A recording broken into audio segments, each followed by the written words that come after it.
Trump's order came after the ICC issued arrest warrants for Israeli Prime Minister Benjamin Netanyahu and a Hamas commander over alleged war crimes in Gaza, which Israel denies.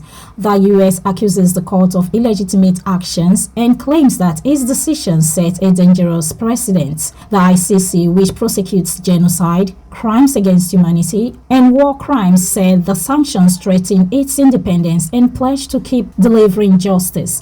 The court has also issued arrest warrants for Russian President Vladimir Putin, Taliban leaders, and Myanmar's military chief. Meanwhile, the U.S. Agency for International Development, USAID, may see its workforce drop from about 10,000 to fewer than 300 as the Trump administration makes deep budget cuts. Thousands of employees, including those based overseas, will be placed on administrative leave at midnight on Friday. A plan is being prepared for staff to return home and non-essential contracts may be terminated. A union involved in a legal challenge says only 294 employees have been classified as essential. Former USAID chief Brian Atwood called the cuts outrageous, warning that they could destroy an agency that has saved millions of lives.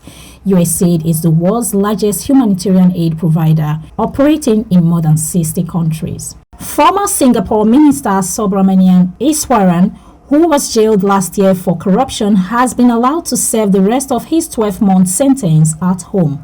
Iswaran was imprisoned on 7th October after pleading guilty for accepting gifts worth over $300,000 while in office and obstructing justice. His case was rare in Singapore, which is known for its strict anti-corruption stance. On Friday, the Singapore Prison Service confirmed that he was transferred to home detention. Authorities said he was considered low risk, had behaved well in prison, and had strong family support.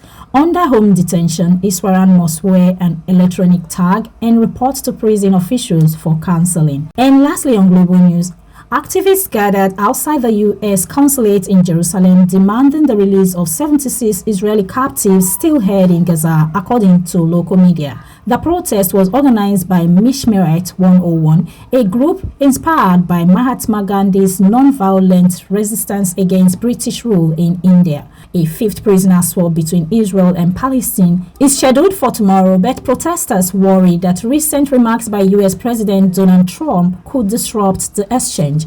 And that's it on the Global News segment for tonight. Thanks very much for watching. I am Rebecca.